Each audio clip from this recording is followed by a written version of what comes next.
Shalom Bapak Ibu Saudara, puji Tuhan. Tahukah saudara pada kesempatan sore hari ini sudah senantiasa saudara ya kita hadir kebaktian pagi, hadir kebaktian sore. Tetapi saudara waktu saya duduk di bawah tadi saudara ada satu firman Tuhan yang Tuhan taruh dalam hati saya. Saudara dikatakan bahwa setiap jerih payah kita yang kita berikan kepada Tuhan. Entah itu kita ini melayani Tuhan. Entah itu kita datang ibadah di tengah kondisi capek, di tengah kondisi mungkin hujan, di tengah kondisi mungkin kita harus kehujanan, harus keluarkan biaya Grab, biaya bensin. Saudara itu sudah terhitung jerih payah kita. Dan dikatakan firman Tuhan, jerih payah kita tidak sia-sia. Apapun yang kita berikan kepada Tuhan. Saudara Tuhan itu bukan Allah yang suka berhutang. Dia itu Tuhan Allah Bapa yang suka memberi dan memberkati. Saudara mungkin saudara melihat bangku-bangku yang kosong, saudara. Kekristenan saudara ketika kita masuk surga bukan rame-rame saudara. Jalannya itu jalan sempit, satu-satu saudara. Dan kalau pada sore hari ini, ucap syukurlah saudara, kita masih ada dalam bagian rumah Tuhan yang masih tetap mau setia, beribadah, mendengarkan firman Tuhan. Saya percaya saudara ya, orang yang senantiasa makan terus saudara ya, rohaninya dimakani terus. Rohaninya jadi kuat, rohaninya jadi gemuk, maka jasmaninya juga akan mengikuti. Saudara ingat bangsa Israel, saudara, dia makan mana. Tidak pernah tertulis dalam Alkitab, bajunya orang Israel itu kekecilan, celananya orang Israel itu kekecilan, kasutnya orang Israel itu kekecilan. Tapi ketika dia makan mana setiap pagi, saudara, jasmaninya sampai bajunya, celananya, kasutnya. Saudara, mereka bertumbuh, berkembang, badannya mekar. Jasmaninya juga mengikuti saudara. Percayalah kalau pada kesempatan sore hari ini kita sama-sama mau mendengar firman, diisi terus saudara ya, tubuh rohani kita saudara diisi terus, rohani kita gemuk, jasmani juga kita akan gemuk. Biarpun situasi, kondisi, berita apapun yang sedang kita dengar hari-hari ini mungkin menakutkan kita saudara. Percayalah ketika kita bersandar kepada Tuhan akan ada jawaban saudara ya. Saudara itu sudah terbukti pada pagi hari tadi saudara. Begitu baiknya Tuhan, dia pakai Bapak Gembala kita untuk menyampaikan sebuah pesan, untuk mengingatkan kita semua sebagai anak-anak Tuhan. Tidak usah khawatir, tidak usah takut. Kondisi di luar sana dunia itu sedang berduka. Kenapa saya bilang dunia sedang berduka? Perang belum selesai, Rusia, Ukraina perang belum selesai. Ketambahan saudara ada banjir kemarin saudara lihat, ketambahan saudara ada angin puting beliung, ketambahan juga ada apalagi ada gempa. Saudara banyak ratapan, banyak tangisan, banyak keributan di luar sana. Belum lagi berita 2023, 2024 kondisi gelap, kondisi susah. Saudara di luar sana ada keributan, ada tangisan dan ada ratapan. Tapi tidak usah takut saudara. Itu semua sudah tertulis dalam Alkitab ketika hari-hari akhir saudara. Kita akan mendengar tanda-tandanya. Perang bangsa melawan bangsa, kesusahan di semua lini. Pada sore hari ini saya akan menyampaikan sebuah firman Tuhan yang Tuhan taruh dalam hati saya dengan judul Suffering Preparation. Bagaimana persiapan kita menghadapi kesusahan itu. Bagaimana persiapan kita menghadapi kondisi yang mungkin kita sudah dengar, waduh 2023 katanya gelap, katanya susah, COVID naik lagi, ini pekerjaan katanya tambah susah. Saudara ada klien saya, saudara karyawannya minta naik gaji. Kamu kalau enggak mau gajimu seperti ini sudah keluar enggak apa-apa. 2023 lo banyak nanti pengangguran, banyak yang cari kerja. Kok kamu mau naik gaji? Enggak mau digaji dengan seperti ini, keluar. Saudara, kondisi di luar sana itu sungguh enggak enak saudara. Bagaimana persiapan kita sebagai anak Tuhan untuk menghadapi kondisi itu. Saudara kalau mau ke luar negeri, mungkin ke Paris, kondisi musim salju, otomatis kita mau ke sana, kita persiapan dulu. Saudara. Raincoat, mungkin mantel, menghadapi situasi, kondisi cuaca dingin. Kita juga harus persiapan paspor. Sore hari ini, Tuhan ajak kepada saudara dan saya, apa yang harus kita persiapkan secara rohani untuk menghadapi masa-masa yang sulit ini saudara ya. Ada keributan, ada ratap, dan ada tangis. Saudara ternyata ini juga pernah dialami dan pernah ditulis dalam Alkitab. Ada keributan, ada tangisan, ada ratapan di rumah seorang anak Tuhan. Aneh saudara ya, di dalam rumah anak Tuhan ada keributan, ada ratapan, dan ada tangisan. Kita buka di dalam Markus 5. Markus 5 ayatnya yang ke-38 saudara ya. Markus 5 ayat yang ke-38, saya tunggu sampai semua bisa membuka.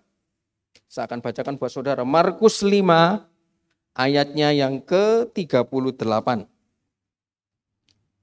Markus 5 ayat 38. Demikian firman Tuhan. Ayat 38. Mereka tiba di rumah kepala rumah ibadat. Dan di sana dilihatnya, perhatikan saudara, orang-orang ribut, menangis, dan meratap dengan suara nyaring. Sekali lagi, mereka tiba di rumah kepala rumah ibadat dan di sana dilihatnya orang-orang ribut, menangis, dan meratap dengan suara nyaring. Saudara, siapa orang-orang yang ribut, menangis, dan meratap? Di rumah siapa? Dan yang baru tiba itu siapa, saudara? Saudara, sebelum kita masuk di sini, saudara, pada waktu itu Tuhan Yesus dengan 12 muridnya barusan selesai mengusir roh jahat yang ada di Gerasa, saudara ya. Tuhan Yesus kembali lagi ke Galilea dan ketika sampai di Danau Galilea Tuhan Yesus turun, saudara, sudah banyak berbondong-bondong orang mendekati Yesus. Tiba-tiba ketika Tuhan Yesus berjalan, saudara, di tengah-tengah gerombolan orang yang begitu banyak, ada satu orang dengan pakai jubah imam, dengan pakai jubah pemimpin, dengan pakai jubah kepala ibadat. Di tengah kerumunan orang banyak, dia tersungkur di bawah kaki Yesus. Dan dia coba undang Yesus. Yesus, pergi ke rumah saya. Anak saya yang umur 12 tahun sakit dan hampir mati. Saudara, dan singkat cerita Tuhan Yesus mengiyakan, saudara, permintaan kepala rumah ibadat ini. Tuhan Yesus, muridnya, gerombolan orang, dan kepala rumah ibadat ini, nanti kita mau belajar siapa namanya, berjalan, saudara. Berjalan menuju rumah orang ini. Saudara. Tiba-tiba di tengah perjalanan, di tengah-tengah permintaan si kepala rumah ibadat ini, Tuhan Yesus itu terhenti. Terhenti langkahnya untuk menuju ke rumah orang ini, saudara.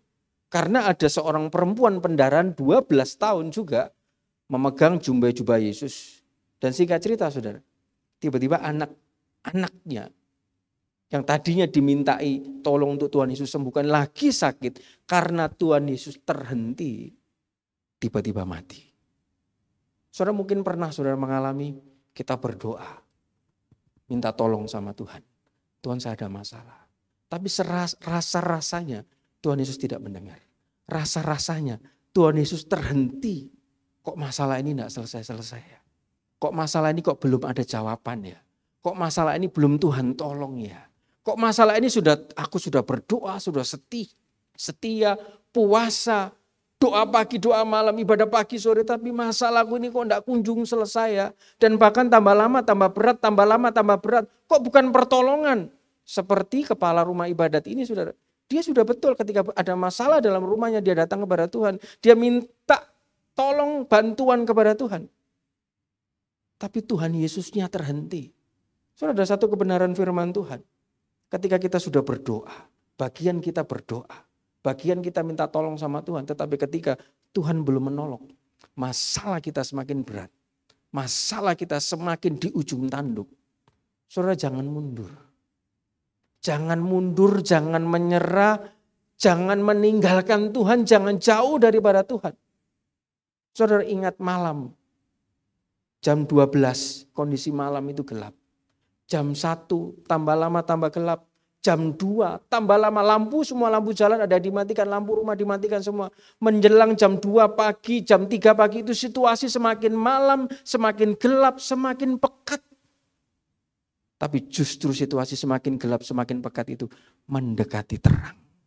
Tiba-tiba jam 4, setengah 5, jam 5, terang itu mulai muncul. Kadang-kala banyak orang Kristen ketika mendekati terang, mereka sudah terhenti.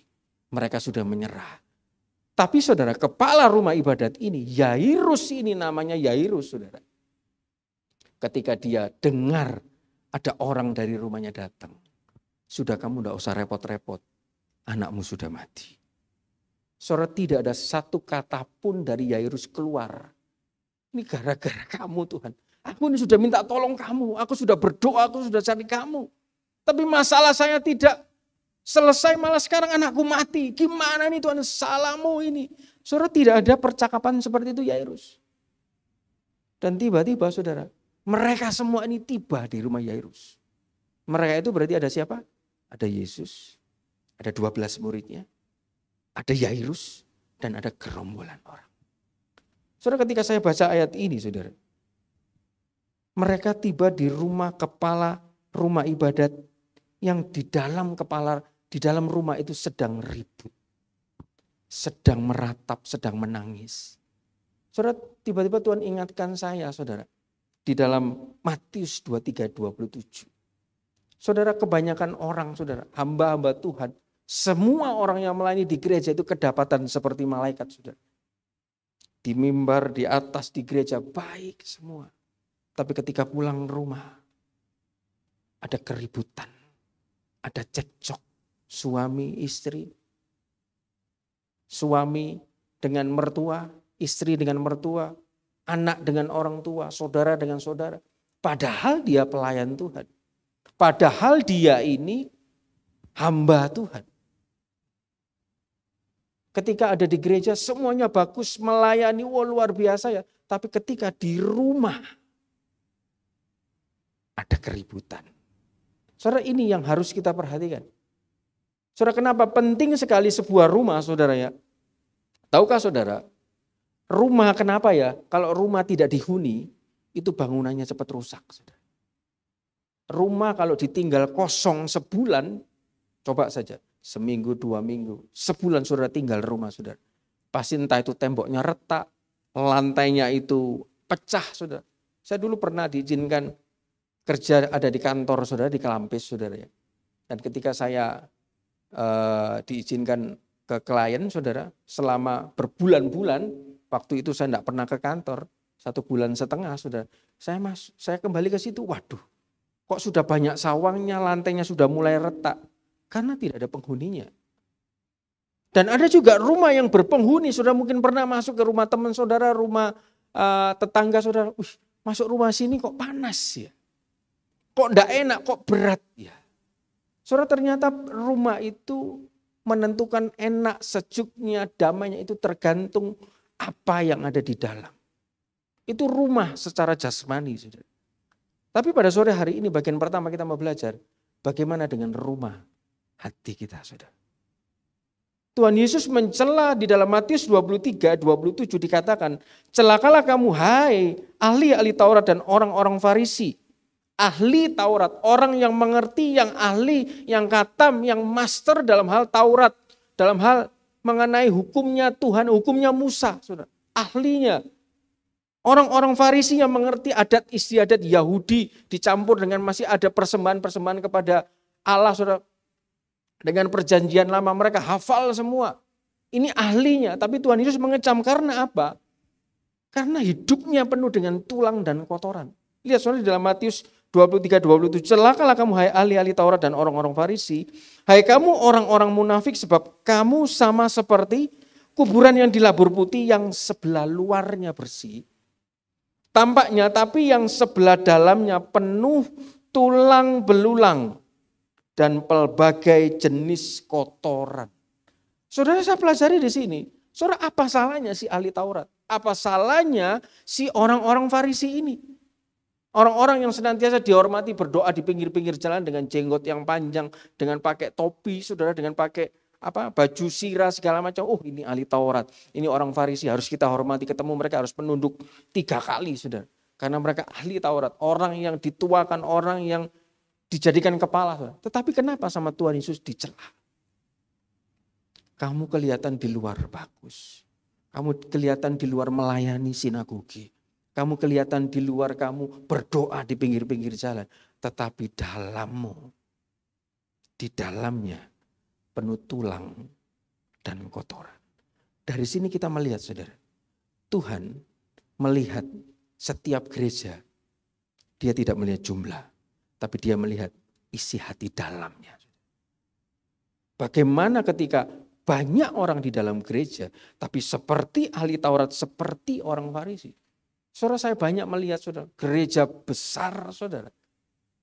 Orang dipanggil saudara untuk berdoa maju ke depan. Belum selesai doa berkat, dia sudah keluar saudara.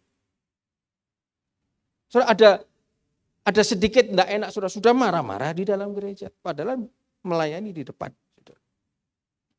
Saudara, di sini Tuhan mencela mereka karena apa? Isi mereka dalamnya itu penuh dengan tulang dan kotoran. Saudara, tulang itu apa? Saudara, kalau makan daging kena tulang pasti kan keras. Ada orang-orang yang ada di dalam gereja, kelihatannya dia ahli Taurat, ahli melayani, ahli firman. Tetapi masih ada banyak kekerasan hati di dalamnya. Kekerasan belum bertobat, masih ada dosa, masih ada daging yang belum dibuang. Masih ada kelemahan-kelemahan yang masih belum mau ditinggalkan saudara. Bukan hanya tulang, dikatakan juga pelbagai jenis kotoran. Ternyata kotoran di sini bahasa aslinya adalah akatarsia. Masih banyak hal yang najis. Masih banyak hal-hal yang cemar. Masih banyak ketika datang ke gereja hanya sekedar pencitraan saudara. Supaya dilihat orang, dipandang orang. Tidak ada ketulusan dalam hati. Masih ada maksud-maksud yang tidak murni. Orang yang seperti ini, saudara, Tuhan bilang dikasih warning sama Tuhan. Nanti kamu celaka, dikasih tanda bahaya sama Tuhan. Kamu celaka loh nanti. Betul kamu ahli dalam Taurat. Betul kamu melayani. Betul kamu datang pagi sore.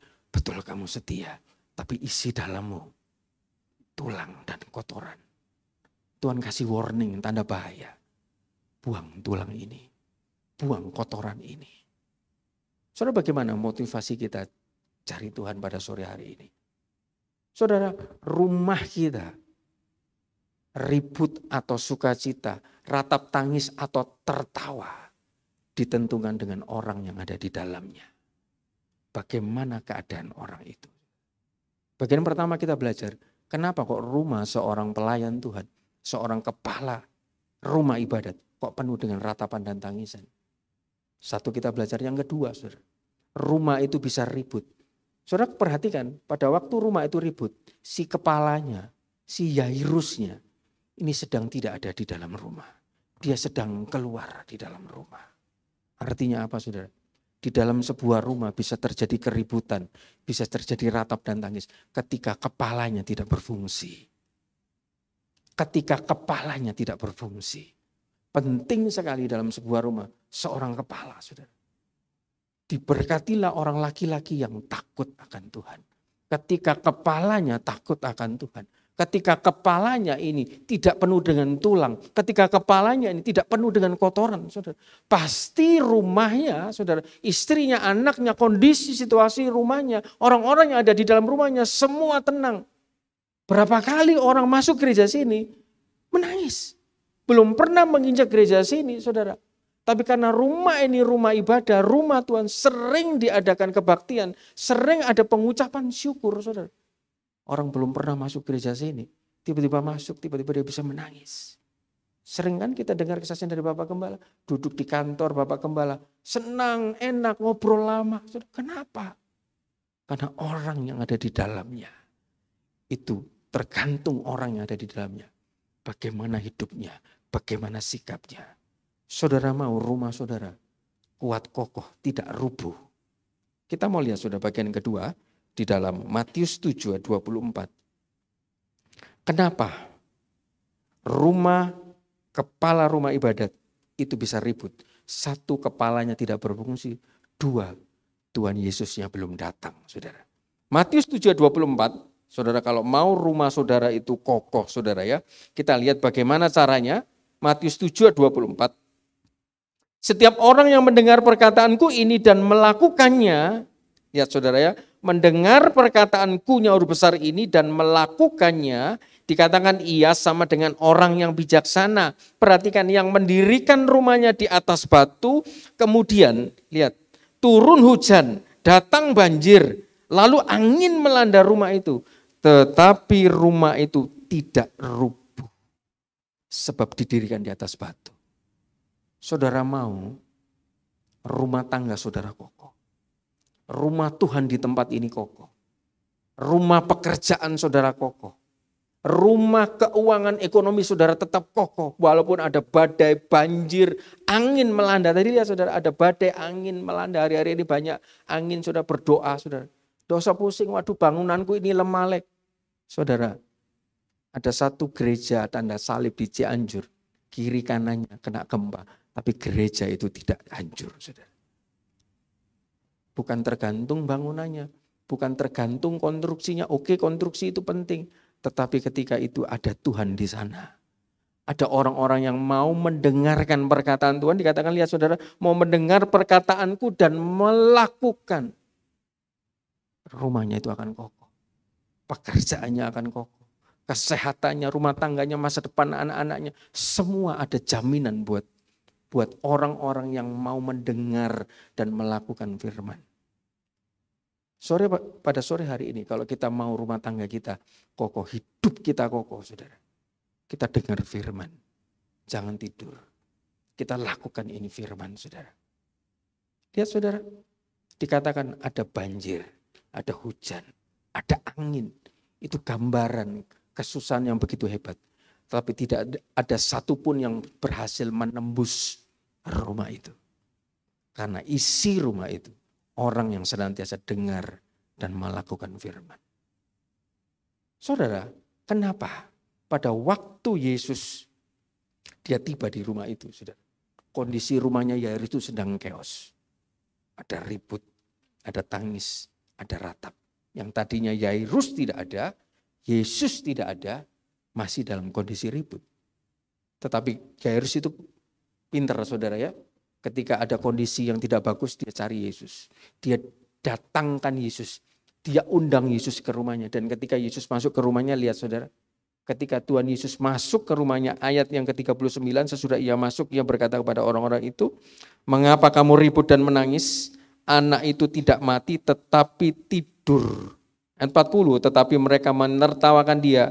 Perhatikan, maka diusirnya semua orang itu.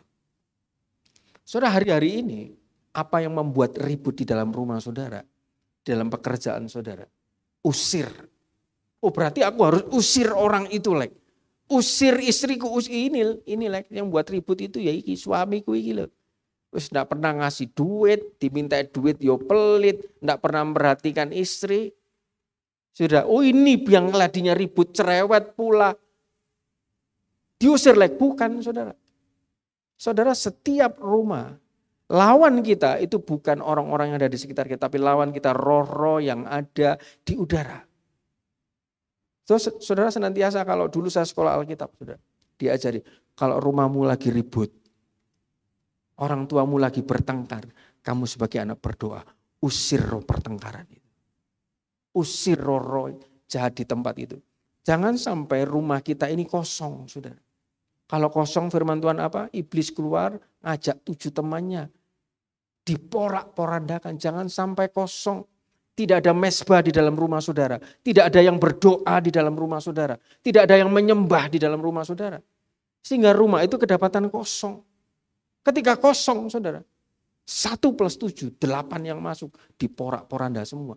Entah itu suaminya, istrinya, anaknya. Semua sudah. Iblis tepuk tangan, wah keluarganya sudah hancur. Aku senang, aku menang.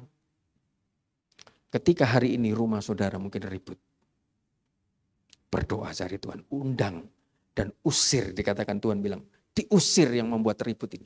Bukan fisiknya tapi rohnya yang membuat ribut. Saudara, kenapa Yairus? Kenapa Yairus mengalami mukjizat Tuhan? Karena ada penundaan Tuhan.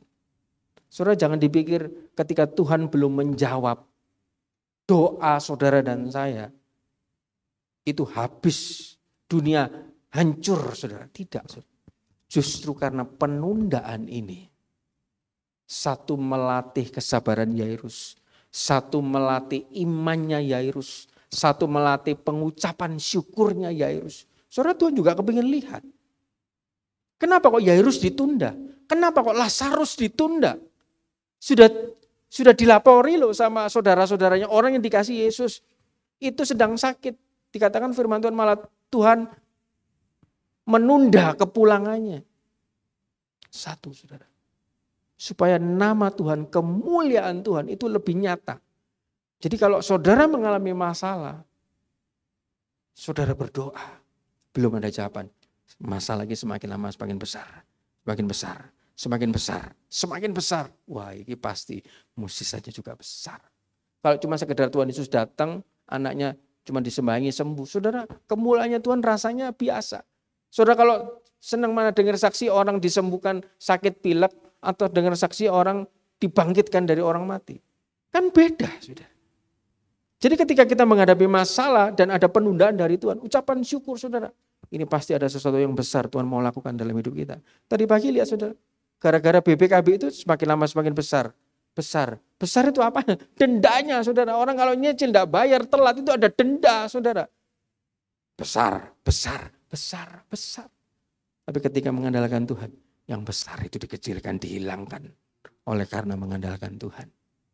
Oleh karena seolah-olah. Lihat saudara tadi pagi Bapak Gembala. Ini salah satu pergumulan saya. Kok belum dijawab-jawab saudara? Kok seolah-olah ditunda? Karena Tuhan ingin menyatakan sesuatu yang lebih besar dari apa yang kita doakan. Di dalam Efesus saudara. Tuhan sanggup menjawab lebih besar dari apa yang kita doakan. Dunia juga sama sedang mengalami seperti yang Yairus alami. Ada ribut, ada ratap, ada tangis. Tapi tahukah saudara di dalam Mazmur 30 ayat 12 dikatakan aku yang meratap telah kau ubah. Perhatikan saudara, aku yang meratap, aku yang menangis, aku yang lagi dalam masalah, aku yang lagi punya hutang, aku yang lagi punya cicilan, tidak punya uang. Aku yang lagi tidak punya rumah, aku yang lagi tidak punya pasangan. Yang sedang meratap ini loh, dikatakan Mazmur 30 ayat 12, telah kau ubah. Saudara tahukah saudara, Tuhan Yesus kita itu masternya, ahlinya melakukan perubahan. Dia masternya, dewanya, ahlinya, profesornya melakukan perubahan. Dari yang tidak ada menjadi ada. Dikatakan aku yang meratap telah kau ubah menjadi orang-orang yang menari. Kain kau bungku telah kau buka yang tadinya buntu. Lihat Tuhan ahli membuka jalan saudara. Dia ahli membuka jalan. Ada jalan-jalan baru yang Tuhan buka dikatakan di dalam Yesaya. Saudara. Kalau hari ini saudara belum melihat jalan, tidak usah pusing saudara. Tepat pada waktunya dia akan buka jalan buat saudara dan saya. Di waktunya Tuhan. Asal seperti Yairus saudara. Penundaan itu kita sabar, kita tetap harap Tuhan, kita tetap ucap syukur saudara. Kita tetap tidak pusing, tidak khawatir seperti orang yang cincang saudara. Yang seperti tidak punya Tuhan. Saudara, orang yang tidak punya iman itu sudah orang yang menghina Tuhan. Orang yang tidak percaya, orang yang bingung, orang yang bimbang saudara. Itu sama dengan orang yang tidak percaya kepada Tuhan dan menghina Tuhan. Seolah-olah Tuhan yang begitu besar punya alam semesta tidak bisa membantu masalah satu orang saja di dalam dunia. Saudara. Ingat saudara, nah, kita sudah mau memasuki Natal. Cerita mengenai Yusuf dan Maria. Kenapa kok dia disuruh ke Bethlehem. Dan pada waktu itu diadakan sensus seluruh dunia. Seolah-olah dunia diputar hanya untuk anak Tuhan. Satu anak Tuhan. Kalau perlu buat saudara dan saya. Buat anak-anak surya kebenaran. Orang-orang yang mau datang kebaktian pagi sore yang pada kesempatan sore hari ini hadir.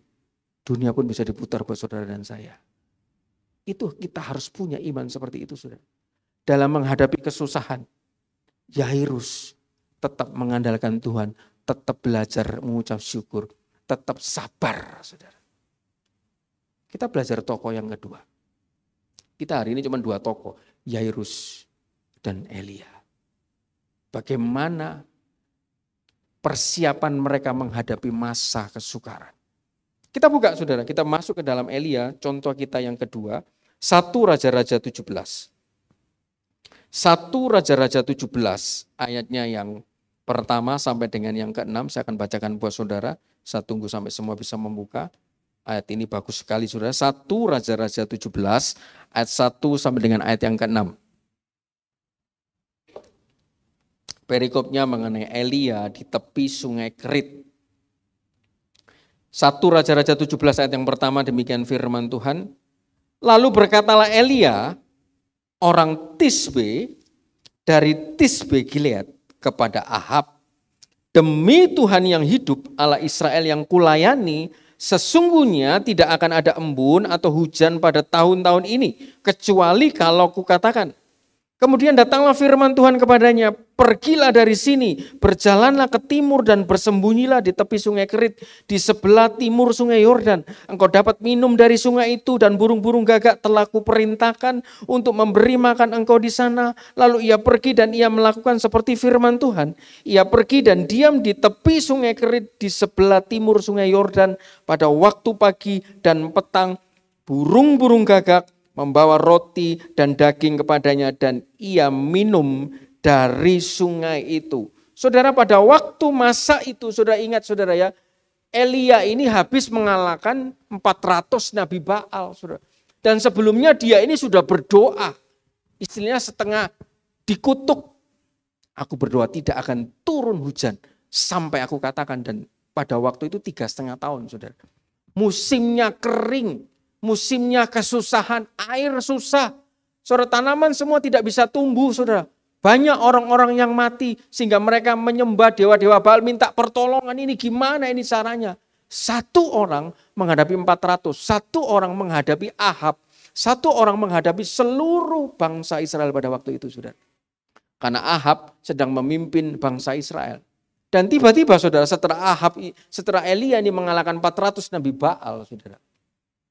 Di tengah-tengah musim kering, di tengah-tengah kesusahan, kekeringan, tidak ada makan, sandang pangan, kondisi semua panas terik, tidak ada penghasilan. Lihat apa yang dipersiapkan Elia. Sehingga dia bisa survive, bisa menang di musim kekeringan itu. Di musim kesusahan itu. Saudara, mau tidak mau kita akan mau mulai belajar dari ayat yang pertama, saudara. Saudara, ayat yang pertama saya akan bacakan dari terjemahan King James, saudara. Saya sudah ubah ke bahasa Indonesia, dikatakan, Nabi Elia orang Tisbe dari Tisbe Gilead berkata kepada Raja Ahab, demi Tuhan yang hidup, ini perkataan ini yang tidak ada di Indonesia, Allah Israel yang di hadapannya aku berdiri. Saudara, kata-kata ini tidak ada di dalam Alkitab kita. Dikatakan di hadapannya aku berdiri. Seolah-olah Elia berdiri di hadapan Tuhan. Elia berdiri ikut bloknya Tuhan. Elia dan Tuhan, ribuan orang, saudara. 400 Nabi Baal, orang Israel termasuk raja. Elia sendirian. Tapi dia bersama dengan Tuhan. Dia berdiri bersama dengan Tuhan. Musuhnya satu bangsa.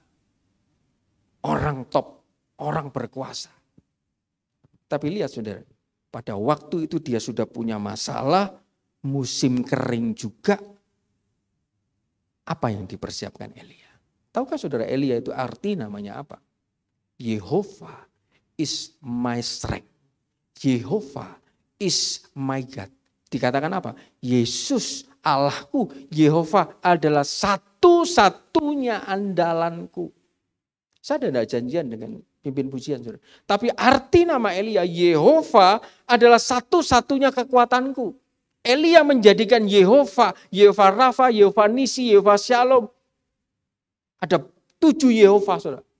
Yehovah ini yang dijadikan Elia satu-satunya kekuatannya, satu-satunya andalannya, satu-satunya sumber tempat dia bisa makan dan minum. Tidak ada pekerjaan yang lain Elia. Elia tidak punya gereja, Elia tidak punya rumah, Elia tidak punya anak, tidak punya keluarga. Elia tidak punya penghasilan. Elia tidak punya teman. Saudara, pada waktu itu lihat, dia sendirian bersama dengan Tuhan. Musuhnya satu bangsa. Dan dia hanya mengandalkan andalannya satu-satunya. Cuman Yehovah. Dia bukan orang yang ahli perang. Dia bukan orang yang dididik ilmu perang. Orang biasa, sekedar pelayan Tuhan, sekedar nabi Tuhan, utusan Tuhan. Tapi karena andalannya, kekuatannya, satu-satunya sumbernya, dia harap sama Tuhan. Kenapa kok dia dipanggil orang Tisbe?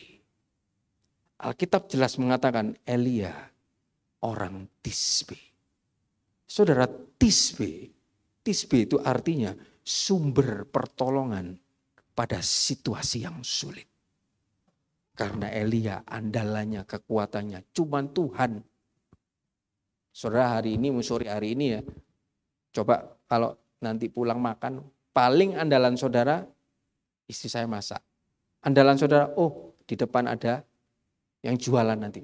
Oh nanti di rumah ada tetangga. Pernah enggak ada uang, enggak ada apa-apa, enggak ada teman, enggak ada rumah, enggak ada kenalan, saudara. Butuh makan, andalannya cuma Tuhan. Elia tidak punya siapa-siapa. Keluarga, teman, relasi. Dia mengalami masalah berat, berhadapan musuh dengan orang top terkenal. Sudah orang top terkenal, saudara, berkuasa, musuh ribuan orang, belum 400 habis dia bunuh. Nanti keluarganya gimana kalau marah? Anaknya gimana kalau marah, sepupunya, adiknya, kroninya. Saudara, masalah yang dihadapi Elia pada waktu itu berat. Tapi karena dia ini Elia, andalannya cuma Tuhan. Karena itu dia jadi orang Tisbe. Dia ditolong pada saat situasi yang sulit. Saudara ingat Sadrak, Mesak, dan Abednego. Andalan dia cuma Yesus. Andalan dia cuma Allah. Kalau kamu tidak nyembah saya, kamu akan mati masuk dapur api. Tapi karena dia mengandalkan Tuhan, di tengah situasi dapur api, di tengah situasi yang sulit, dia mendapatkan Tisbe. Saudara ingat Daniel, bukan Kosin, Daniel. Hanya karena dia berdoa sampai dia dimasukkan gua singa. Dia berdoa karena dia hanya mengandalkan Allah. Orang yang mengandalkan Allah, saudara lihat, saudara kalau baca Daniel, ceritanya Daniel. 3 periode, 3 pimpinan, 3 pemerintahan diganti, saudara. Dia tetap jadi orang kepercayaan. Karena dia mengandalkan Tuhan. Ketika dia mengandalkan Tuhan, saudara. Satu-satunya sumber pertolongan kekuatannya dia Tuhan. Ketika dia menghadapi gua singa, menghadapi singa-singa, menghadapi gigi yang tajam, menghadapi bahaya, menghadapi kematian pun, saudara. Karena dia mengandalkan Tuhan. Dia orang Tisbe. Dia mendapat pertolongan di saat situasi yang sulit. Saudara ingat Daud. Seluruh bangsa Israel tidak ada yang berani melawan Goliat. Termasuk Saul pun yang tingginya di atas rata-rata. Seorang raja punya jubah, punya baju sirah, punya ketopong, punya pedang. Punya segala macam senjata perang, saudara. Punya amunisi, punya prajurit. Tidak ada satupun yang berani menghadapi Goliat. Tetapi Daud mengatakan, aku datang bersama dengan Tuhan. Karena andalannya cuma Tuhan. Dia orang Tisbe. Ketika dia menghadapi Goliat, situasi yang sulit, dia ditolong oleh Tuhan. Siapakah kita sore hari ini? Apakah Alek orang Rangka atau Alek orang Tisbe? Tisbe artinya ditolong pada saat kondisi yang sulit. Kalau kita mau ditolong pada saat posisi sulit, posisi genting, posisi di ujung tanduk, belajar mulai hari ini, andalan kita Tuhan. Andalan kita Tuhan. Ada apa-apa, coba saudara, kalau ada apa-apa, yang di pikiran saudara dulu apa? Tuhan, atau ini, atau si A, si B, si C, atau barang A, barang B, barang C, atau apa-apa Tuhan.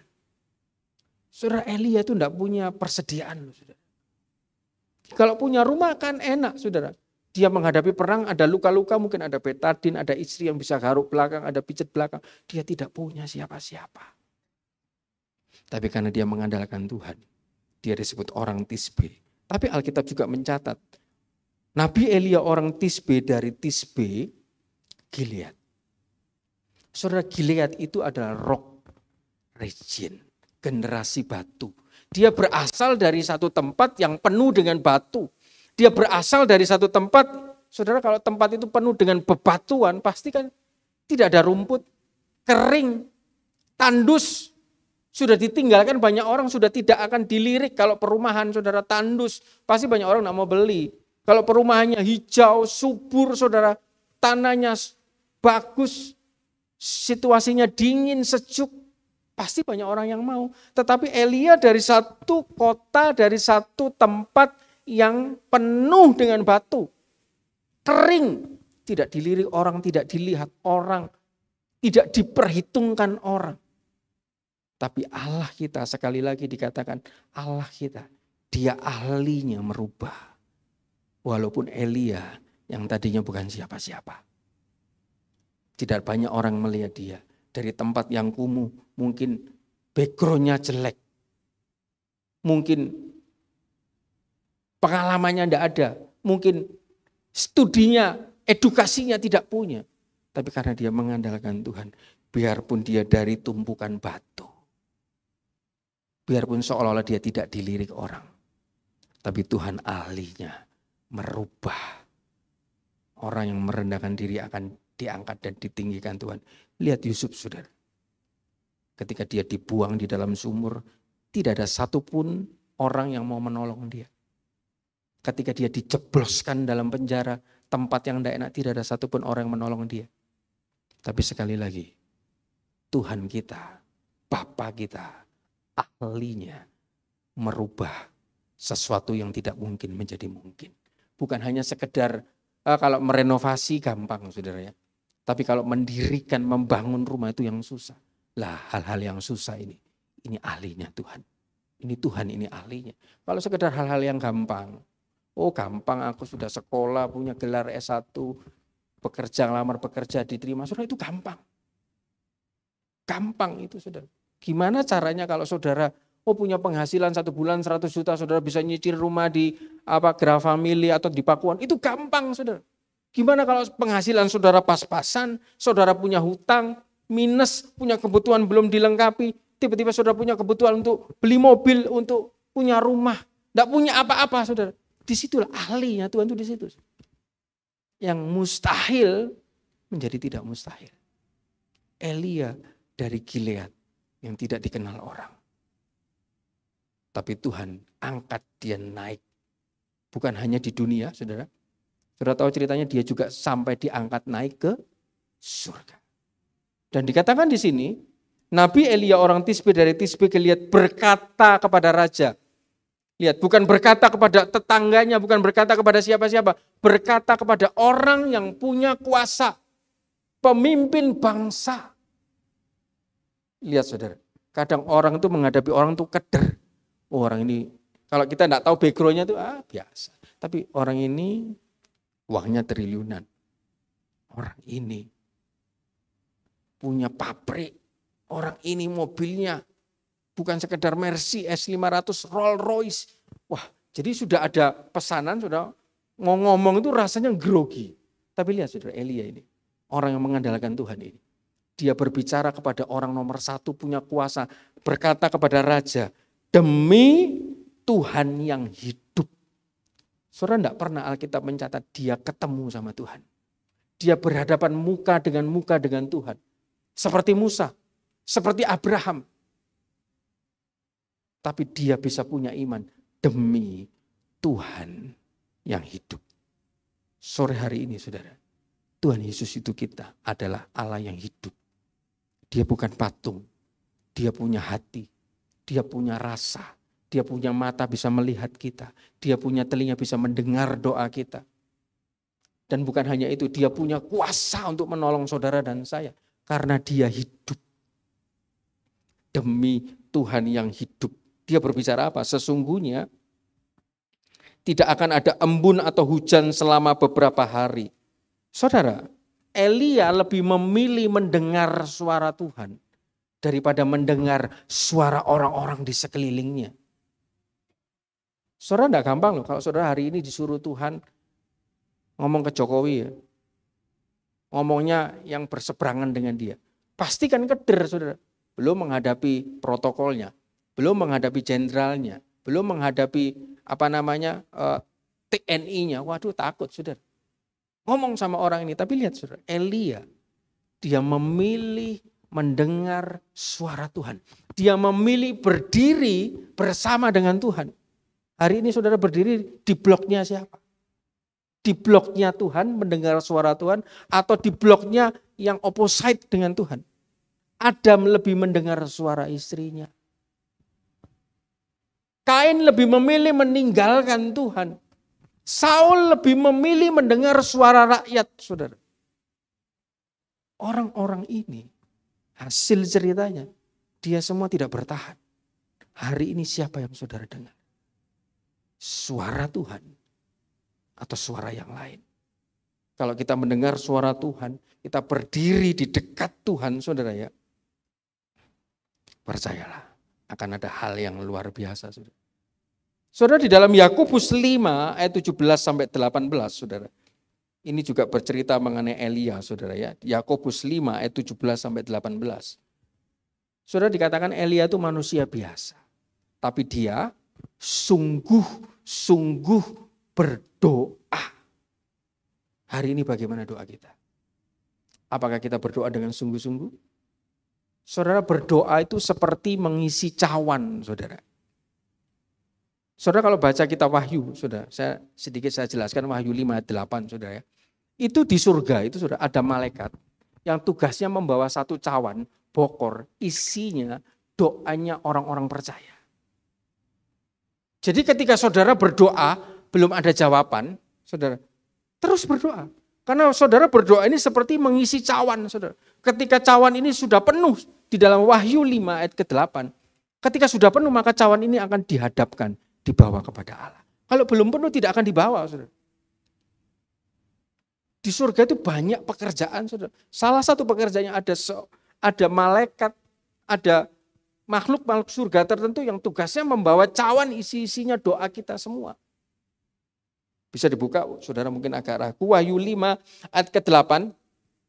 Ketika ia mengambil gulungan kitab itu, tersungkurlah keempat makhluk dan ke-24 tua-tua itu di hadapan anak domba itu. Masing-masing memegang satu kecapi dan satu cawan emas penuh dengan kain menyan. Itulah doa orang-orang kudus. Bukan doa orang-orang. Tapi Alkitab jelas, doa orang-orang kudus. Ketika hidup kita benar, hidup kita kudus, doa kita mengisi cawan. Tapi ketika ada salah, ada dosa belum dibereskan, ada sesuatu yang dalam hati yang belum beres, doa kita sudah seperti di plafon. Tidak ngisi cawan ini, saudara. Tapi ketika kedapatan hidup kita kudus, kita berdoa, doa kita mengisi ini cawan. Dan tiba saatnya cawan ini dibawa, doa Elia didengar Tuhan. 3,5 tahun tidak turun hujan.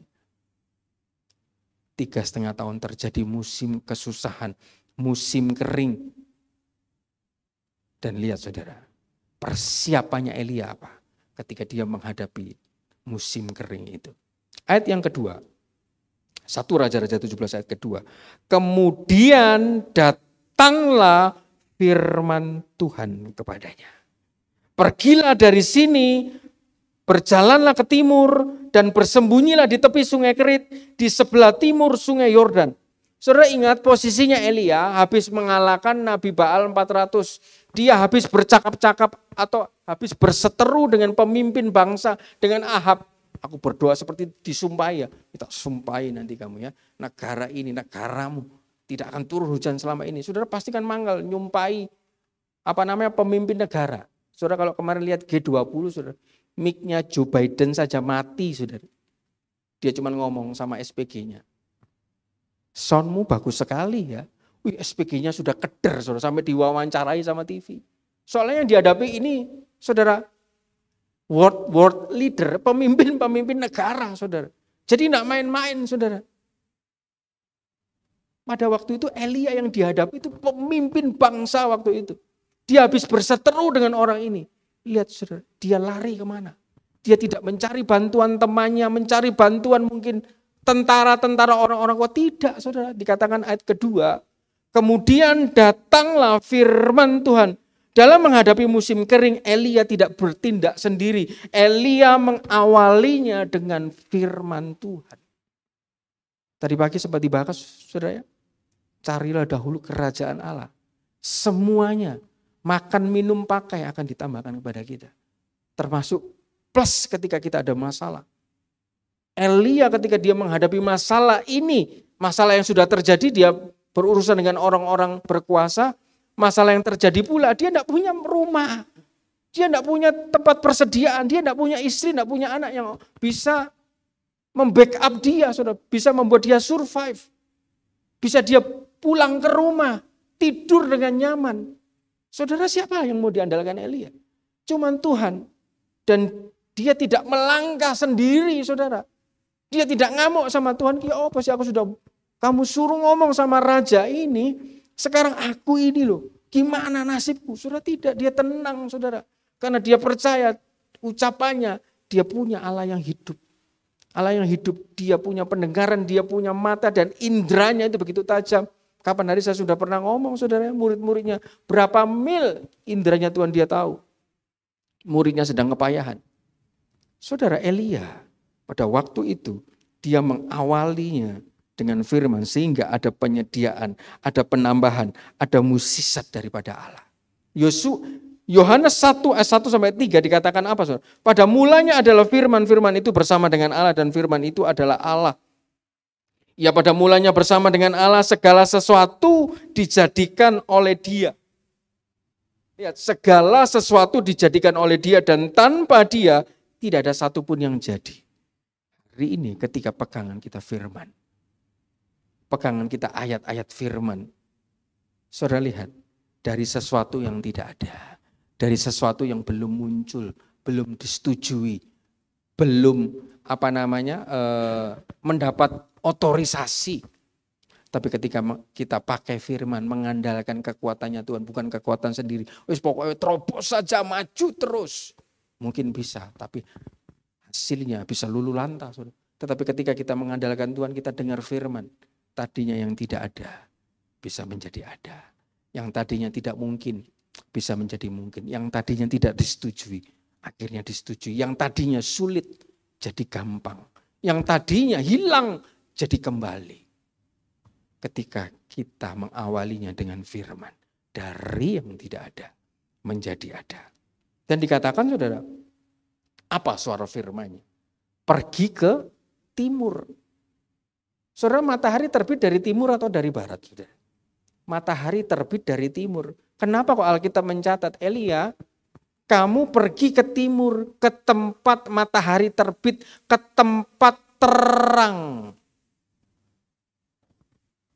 Tadi kita belajar, saudara, dalam menghadapi situasi yang sukar. Nanti 2023, Elia dengar firman, dia jalan. Bukan dia pakai kemauan sendiri. Elia dengar firman, baru dia jalan. Firmannya apa? Pergi ke timur.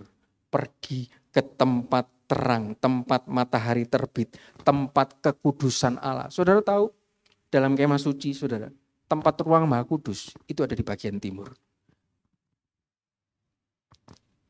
Kekristenan rohani setiap kita, saudara, harus seperti patron surga yang Tuhan sudah kasih. Dari tidak percaya, percaya Tuhan, mau bertobat, dibaptis, masuk tirai, ruang suci, suka baca firman, suka berdoa, apalagi suka bersekutu, saudara. 7 lampu itu adalah gambaran orang bersekutu, meja roti pertunjukan suka baca firman, ada pelita itu suka berdoa. Apakah berhenti di situ? Disuruh terus masuk ke ruang Maha Kudus. Karena di situ ada kemuliaan Tuhan. Di situ ada glory of God. Saudara berbicara mengenai kemuliaan Tuhan. Kita mau lihat bagaimana Musa ini bisa mendapatkan kemuliaan Tuhan sampai mukanya ini sudah bersinar.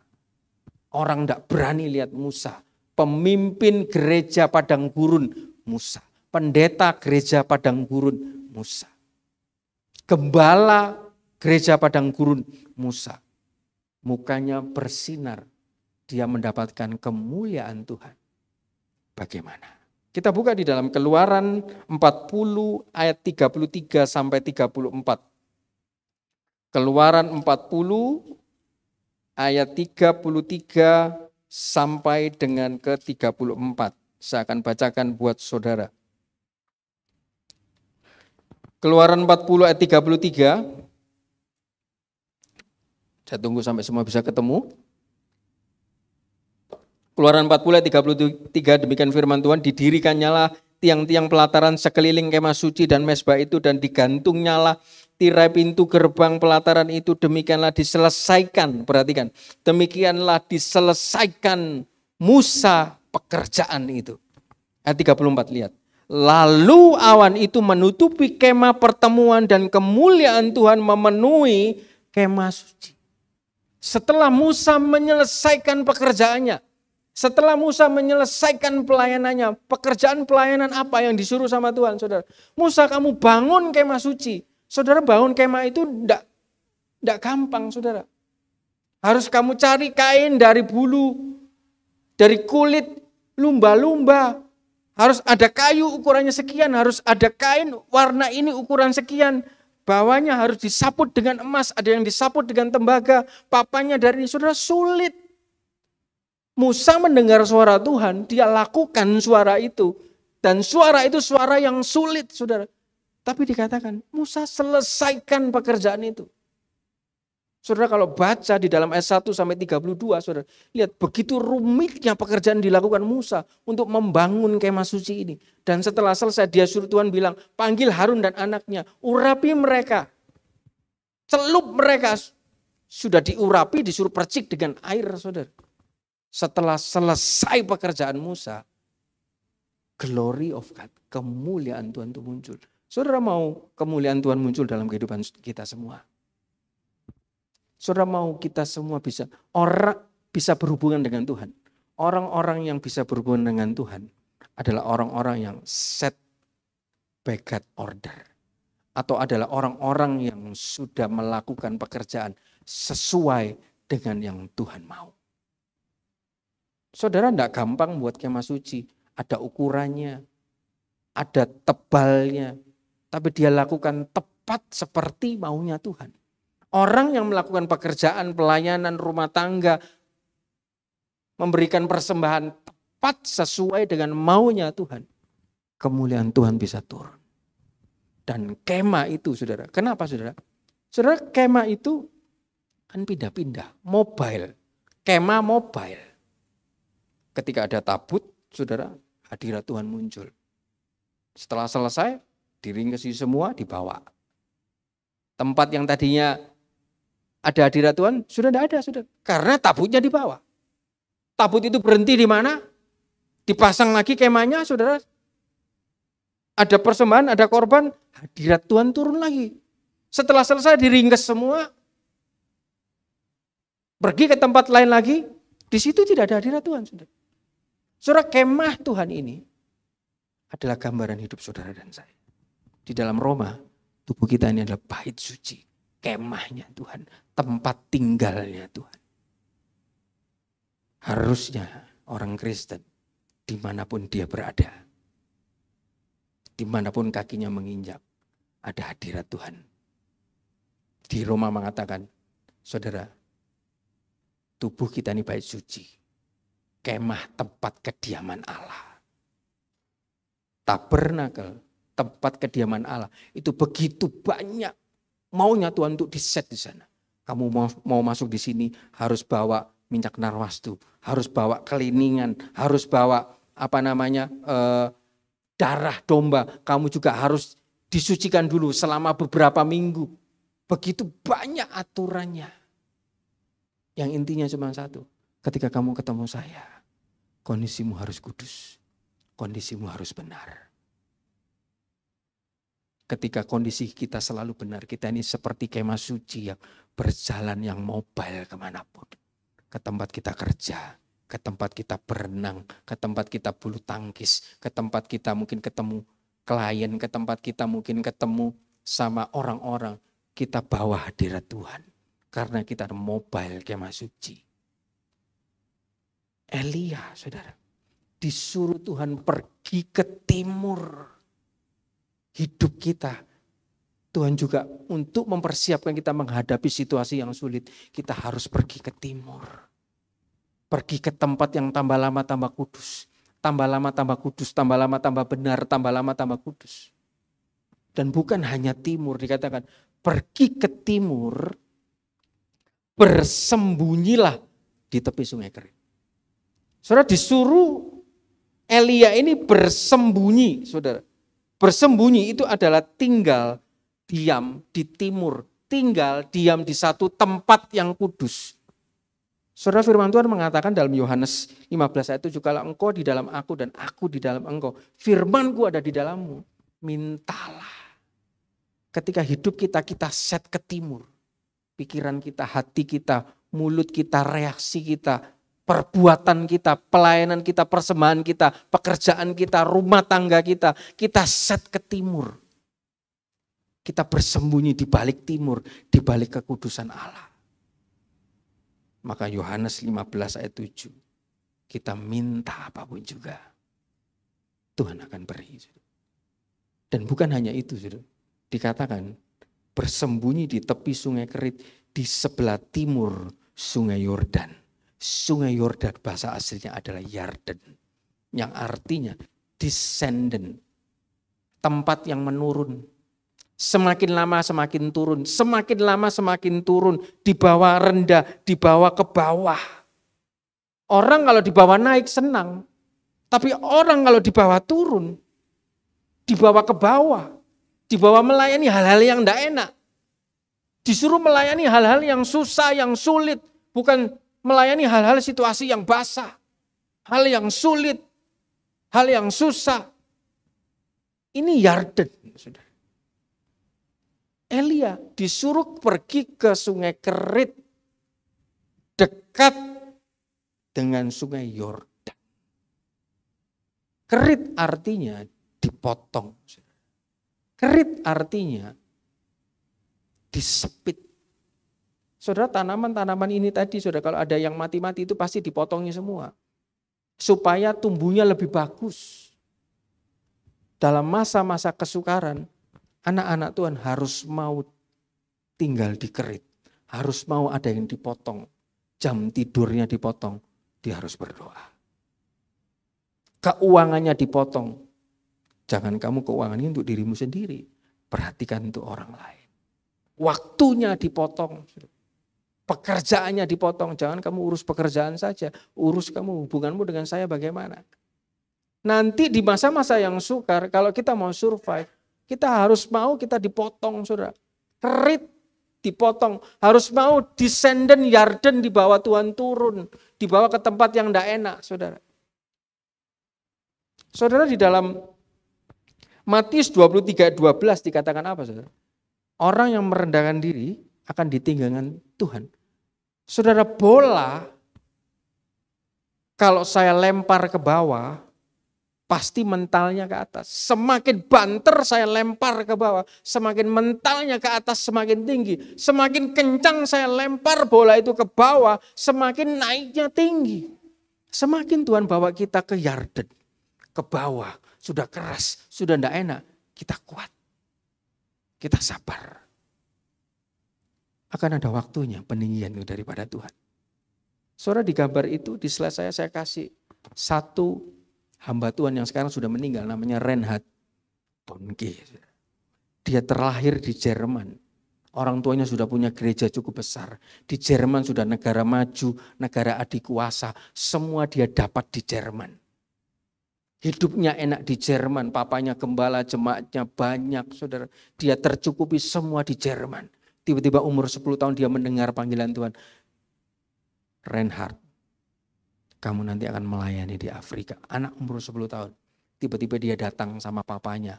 Pak, aku dengar suara Tuhan, aku harus melayani ke Afrika. Papanya bilang apa? Oh tidak, anakku. Yang meneruskan pekerjaanku bukan kamu. Meneruskan pekerjaanku kakakmu. Saudara, terus Reinhard kecil jadi dewasa.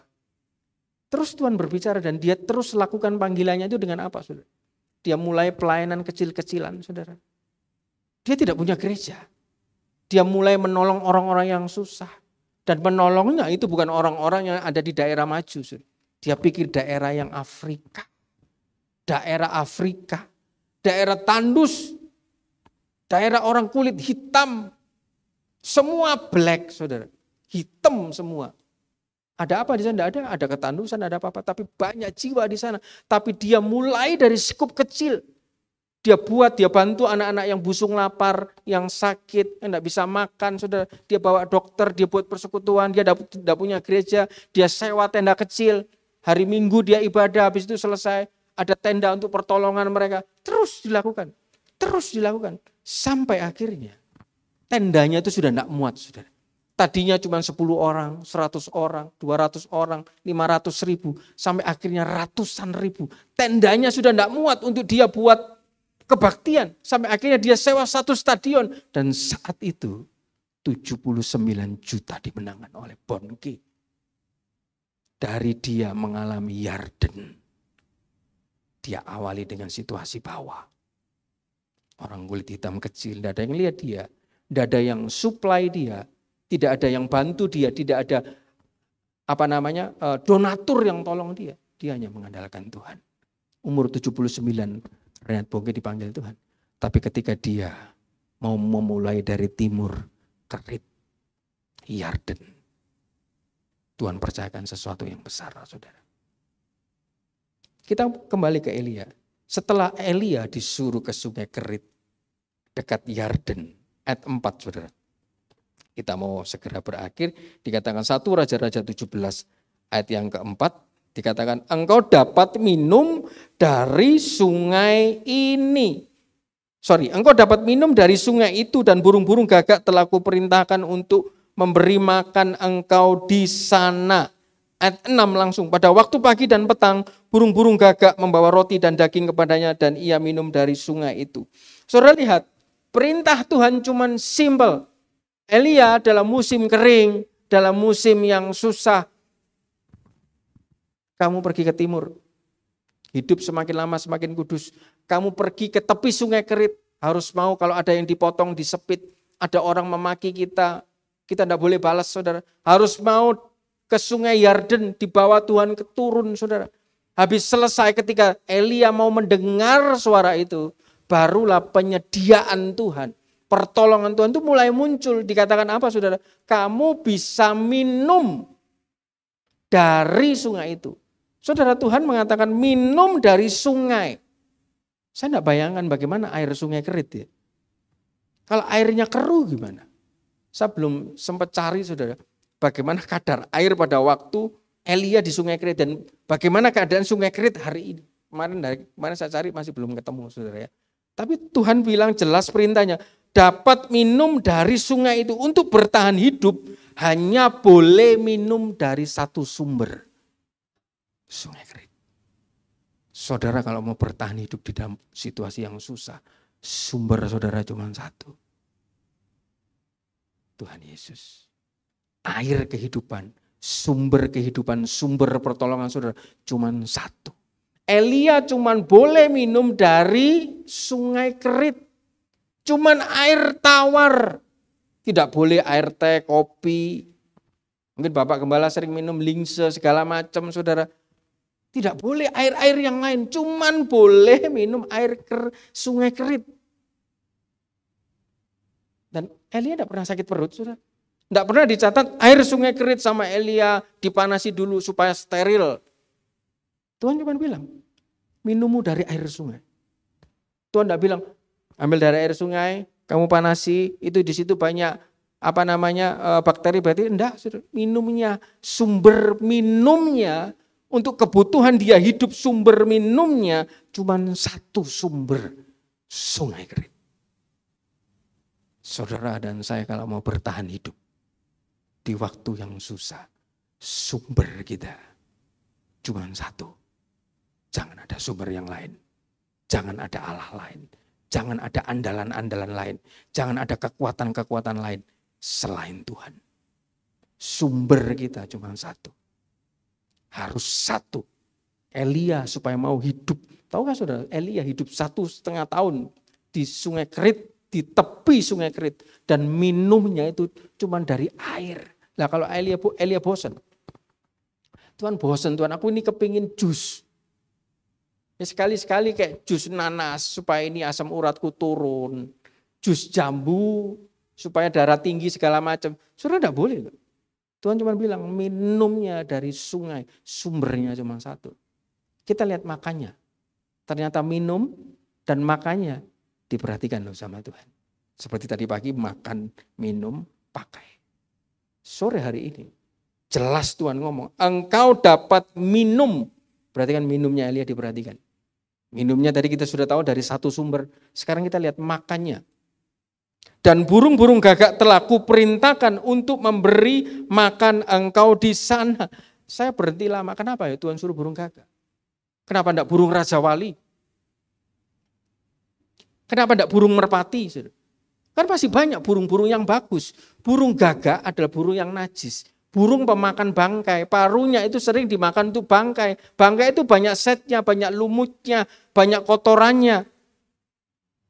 Saudara, kenapa kok? Elia bukan orang bodoh. Tapi apakah Elia bantah sama Tuhan? Loh Tuhan, burung gagak suruh ngasih aku makan dari paruhnya. Kan paruhnya bekas makan bangkai. Dia aku sakit perut. Saudara, kalau kita ikut Tuhan jangan banyak berbantah-bantah. Kalau kita banyak berbantah-bantah dengan Tuhan. Orang berbantah-bantah bersungut-sungut itu sama dengan orang bersungut-sungut. Orang bersungut-sungut seperti orang Israel. Mati semua di padang gurun. Tidak ada satupun yang bertahan di padang gurun. Karena dia sering berbantah-bantah dengan Musa. Yang notabene adalah wakilnya Tuhan. Saudara, Elia, dia tidak berbantah-bantah. Kenapa kok harus burung gagak? Burung yang najis. Saudara ingat cerita Paulus dan Kornelius. Tuhan bilang, apa yang aku nyatakan halal, tidak boleh engkau nyatakan. Kadang Tuhan mau pakai, saudara ya. Situasi hal-hal yang kelihatan kita tidak mungkin, tidak bisa, sulit. Tidak bisa orang ini burung gagak, gak kenal. Mana bisa memberkati saya. Tuhan mau tunjukkan kepada saudara dan saya. Tuhan mau tunjukkan kepada saudara dan saya. Dari hal yang tidak mungkin, dari hal yang jelek, dari hal yang najis, dari hal yang mungkin kamu lihat dengan pandangan matamu kotor. Aku bisa rubah, bisa kirim berkat sama kamu. Saudara, telah kuperintahkan, bukan akan. Saudara bisa memerintah burung. Saudara, untuk mencukupi suplai makannya Elia, Tuhan merintah burung. Kenapa Tuhan tidak perintah salah satu mungkin anak buahnya Ahab, atau mungkin selirnya Ahab, atau mungkin ajudannya Ahab. Kan masih lebih keren, saudara. Tapi kenapa kok Tuhan perintahkan burung gagak? Ini satu hal firman Tuhan, hal rohani yang saudara harus tahu. Kalaupun saudara di kiri, kanan, sejauh pandangan mata saudara melihat no hope, tidak ada harapan. Tuhan cuma mau memberikan satu kesan dan pesan buat saudara dan saya. Sekalipun sekelilingmu 400 nabi Baal, sekelilingmu musuh, kamu hidup dikelilingi oleh musuh, dikelilingi oleh masalah. Sekelilingmu tidak ada yang bisa membantu. Sekalipun orang tidak ada yang bisa membantu kamu, aku bisa perintah, punya jalan, punya cara untuk menolong saudara dan saya. Tuhan cuma kepingin tegaskan, kuasanya aku ini bisa melakukan segala macam. Burung diperintah 1,5 tahun untuk ngelatih burung beo. Dulu saya punya anjing saudara, namanya Miki. Untuk ngelatih dia, Miki duduk, susah saudara. Saya punya anak kecil untuk bilang, Queen, Papa, saudara susah. Beberapa minggu ini ngelatih burung, merintah burung gimana? Urusan Tuhan saudara. Bagi Tuhan tidak ada yang mustahil. Kalau saudara lihat dengan indera saudara tidak mungkin di sekeliling saudara. Ingatlah, indera Tuhan punya burung-burung gagak. Hal yang tidak mungkin sudah diperintahkan. Tinggal Elia nunggu. Kapan waktunya? Pagi dan petang. Berarti apa saudara? Kebutuhan Elia pagi dan petang selalu dicukupi Tuhan. Pagi makannya, petang makannya, selama 1,5 tahun kebutuhan makan minum Elia dicukupkan. Saudara, bukan hanya minum dari air sungai Kerit. Alkitab menyatakan saudara, Tuhan akan suruh burung gagak untuk mengirim roti dan daging. Aneh saudara. Roti itu harus dibuat dulu loh saudara. Tidak mungkin roti itu tiba-tiba jadi. Harus ada orang yang membuat roti. Saudara, Tuhan tidak mau tahu roti itu belum dibuat. Yang penting hambaku butuh roti, butuh makan, harus disediakan roti dan daging. Saudara, apa yang kita butuhkan, saudara? Tuhan punya segala macam cara. Elia kepingin roti harus dibuat dulu. Dia tidak punya pembantu, dia tidak punya istri, dia tidak punya anak, dia tidak punya Elisa, belum ada. Dia tidak punya siapa-siapa. Tapi dia hanya punya Tuhan sumbernya. Tuhan yang punya indera, menguasai seluruh bumi. Dia lihat, siapa sih yang buat roti sekarang? Burung gagak pergi ke rumah si A. Diambil rotinya, kasih ke hambaku. Bukan cuma roti, tapi daging. Kebutuhan karbohidrat dan proteinnya dipenuhi oleh Tuhan. Saudara, apa yang tidak dipenuhi oleh Tuhan? Makannya, minumnya, pakainya apa? 1,5 tahun tidak dicatat Elia sakit. Elia menderita, Elia susah. Tidak, saudara. Makan, minum, pakainya. Elia ketika dia dengar suara Tuhan. Ketika dia melakukan suara Tuhan. Ketika dia berdiri hanya untuk mendengar suara Tuhan. Dia pergi ke timur, ke tempat yang kudus. Dia mau dipotong, dipisahkan semua dari. Saudara, sungai Kerit ini sungai yang terpisah dari keramaian, saudara. Dia dipisahkan dari banyak orang ke sungai Yordan, dibawa ke situasi yang menurun. Dia dengar suara Tuhan. Kebutuhannya, kecukupannya, apa yang dibutuhkan, makan, minum, pakainya, disediakan oleh Tuhan. Malam hari ini, dalam menghadapi situasi yang sulit, kita belajar dari Yairus dan Elia. Sebagai ayat terakhir, saudara, di dalam Ibrani 13, ayat yang kelima, dikatakan apa? Cukupkan dirimu dengan apa yang ada. Cukupkan dirimu dengan apa yang ada. Ketika kita bisa mencukupkan diri dengan apa yang Tuhan kasih. Tidak berharap terlalu muluk, saudara. Di dalam Ibrani 13 ayat 5 itu akan ada pemeliharaan Tuhan yang berlanjut. Elia tidak pernah bilang, tidak pernah mengatakan bosan, burung gagak, besok ya jangan bawa daging tok. Bawaan stik daging ini enggak enak, daging ini terus ganti gitu loh. Roti jangan bawa roti tok, bawaan ikan kayak atau apa. Saudara, setiap hari roti daging, roti daging. Kadang Tuhan izinkan hidup kita seperti itu, saudara. Kadang Tuhan izinkan sepertinya Elia. Saudara, Elia enggak ada yang diajak ngomong, saudara. Dia mau ngomong sama burung, enggak nyambung. Di hari-hari yang sukar, saudara mungkin ngomong A sama orang-orang enggak bisa mengerti maksud saudara. Karena situasinya susah.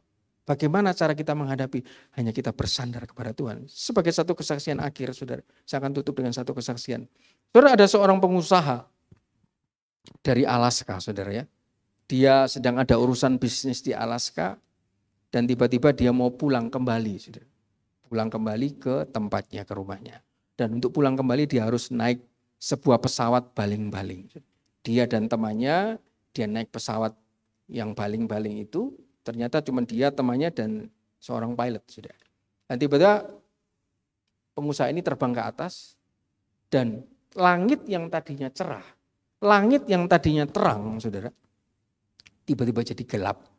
Jadi mulai petir di sana, petir di sini, kilat di sana, kilat di sini.